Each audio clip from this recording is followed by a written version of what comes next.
আমরা যেহেতু নারী, আমরা কিন্তু সবই পারি। স্বর্ণের দাম আমাদের নাগালের বাইরে। রুট লেভেলের যে মানুষগুলো ছিল, রিপিট কাস্টমার গুলো ছিল, তারা কিন্তু আমাকে ঘুরে দাঁড়াতে সাহায্য করে। উদ্যোক্তা হওয়ার পিছনে ব্যর্থতার কিছু গল্প থাকে। সবসময় ব্যর্থতার গল্পই কিন্তু সফলতা ডেকে আনে না। মাঝে মাঝে কিছু কটূক্তি, মানুষের কথা। ছোটবেলা থেকেই খুব ইচ্ছা ছিল আমি ব্যবসা করব, আমি কারো অধীনে চাকরি করব না। আমার পরিবার আমাকে অনেক বেশি সাপোর্ট দিয়েছে। শুধুমাত্র পরিবার বলবো না, পরিবারের বাইরে থেকেও অনেক সাপোর্ট এসেছে। আমি একদম রুট লেভেল থেকে কাস্টমার চেয়েছিলাম। রুট লেভেলের রাস্তায় যে কাস্টমার আছে সেখান থেকে শুরু করে মেলা পর্যায়ে এবং বিভিন্ন ফেয়ার গুলো আছে, ইভেন্ট গুলো আছে, সেখানে যে কাস্টমার গুলো আছে তাদেরকে মূলত আমি টার্গেট করে সামনে আগাচ্ছিলাম। ব্যবসা আসলে সবারই কিন্তু করার ইচ্ছা থাকে কম বেশি। জুয়েলারি যে বিজনেসটা, সেটা আমি অনুপ্রেরণা পেয়েছি আমাদের কাস্টমারদের চাহিদা থেকে। আমাদের অনেক কাস্টমাররা কিন্তু জুয়েলারি খুবই পছন্দ করে। মনে হলো আমাদের 80 থেকে 90% মেয়েরাই যেহেতু জুয়েলারি পছন্দ করে এবং স্বর্ণের দাম আমাদের নাগালের বাইরে, সুতরাং আমি এই ইমিটেশন জুয়েলারিটাকে সবার কাছে সহজলভ্য আকারে সব স্তরের মানুষের কাছে কিভাবে পৌঁছে দিতে পারবো, সেটাই আমার একমাত্র লক্ষ্য ছিল। প্রথমে আমার পুঁজি একদমই কম ছিল।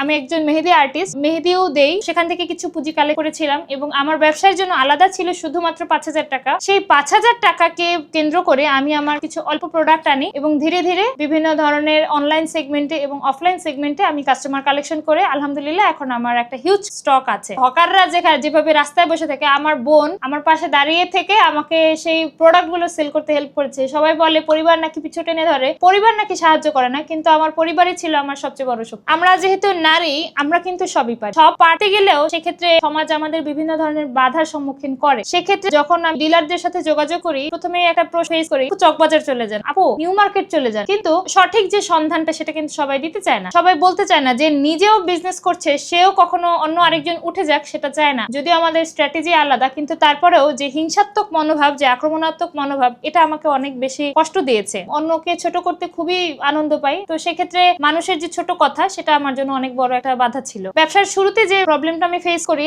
আমাদের ইদানিং বিভিন্ন ফেয়ার হয়ে থাকে। ফেয়ার গুলোতে কিন্তু আমরা স্টল নেই। স্টলে একটা নির্দিষ্ট অ্যামাউন্ট থাকে যে এই অ্যামাউন্টটা পে করে আমাকে ওই ফেয়ারের যে টেবিলটা অ্যাটেন্ড করতে হবে, কিন্তু সব ফেয়ার কিন্তু সাকসেসফুল হয় না। সেক্ষেত্রে আপনার কিন্তু একটা বড় ধরনের ঝুঁকি থেকেই যাচ্ছে যে আসলে কি এই 3 দিনের মেলায় আমি সেল করতে পারবো, আসলে কি আমার যে স্টল ভাড়াটা উঠে প্রোডাক্ট সেল করে তারপর লভ্যাংশ আসবে। রুট লেভেলের যে মানুষগুলো ছিল, রিপিট কাস্টমার গুলো ছিল, তারা কিন্তু আমাকে ঘুরে দাঁড়াতে সাহায্য করেছে, কারণ তাদের আমার প্রতি একটা আস্থা ছিল, বিশ্বাস ছিল যে না, আপুর কাছ থেকে আমি একটা ভালো প্রোডাক্ট পাবো। আমি বিভিন্ন প্রোগ্রাম থেকে সার্টিফিকেট অর্জন করি, আমি নেটওয়ার্কিং ক্রিয়েট করি। আমার বিভিন্ন সার্টিফিকেট আছে, এখানে দেখতে পাচ্ছেন, যাতে করে আমার যে নেটওয়ার্কিংটা শুধুমাত্র মেলা বেসড না হয়ে যায়, মেলায় সীমাবদ্ধ না থাকে এবং অফলাইন যে সেগমেন্টটা আছে সেটা মানুষের কাছে আমি পৌঁছাতে পারি বিভিন্ন উপায়ে, বিভিন্ন উদ্যোক্তাদের কাছে। আমার প্রোডাক্ট শুধুমাত্র বিক্রি করাটাই আমার কিন্তু টার্গেট না, একটা কাস্টমারকে আসলেই আমার প্রোডাক্টটা সুন্দর লাগছে কিনা, এটা আমার জন্য একটা বড় পাওয়া। আমার ব্যবসার বিশেষত হচ্ছে ইম্পোর্টেড জুয়েলারি কালেকশন করি এবং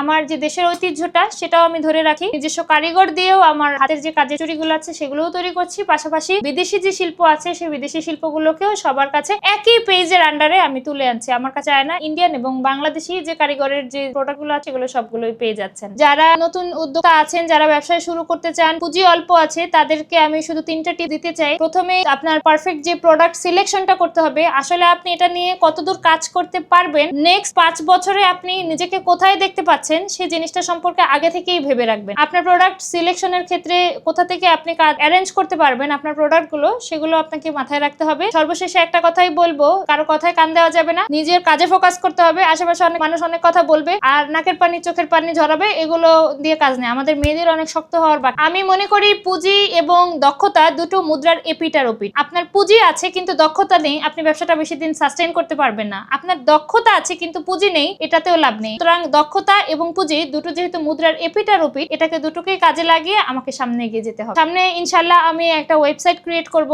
যেখানে আমার কাস্টমাররা এসে খুব সহজে, খুবই দ্রুততম উপায়ে ওয়েবসাইট থেকে, দেশ থেকে এবং বিদেশ থেকে বিভিন্ন জায়গা থেকে আমার প্রোডাক্টগুলো পারচেজ করতে পারবেন। পাশাপাশি একটা ফিজিক্যাল শপ থাকবে, যেখানে শুধুমাত্র 3 দিন মেলা নয়, 1 সপ্তাহের মেলা নয়, ফিজিক্যাল শপে এসে আমার কাস্টমাররা আমার প্রোডাক্টগুলো নিতে পারবেন। আমার স্বপ্ন ইনশাল্লাহ আমার ব্যবসাকে এগিয়ে নিয়ে গিয়ে আমি চায়না থেকে এবং ইন্ডিয়া থেকে প্রোডাক্ট আমি কালেক্ট করব। আমি দেশ বিদেশের বিভিন্ন ধরনের কাস্টমারের সাথে আমি যুক্ত হব। আমার পরিবারের জন্য যে ইচ্ছা আছে, আমার সেই টাকা দিয়ে, আমার জমানো টাকা দিয়ে আমার বাবা এবং মাকে আমি উমরা হজ করাবো।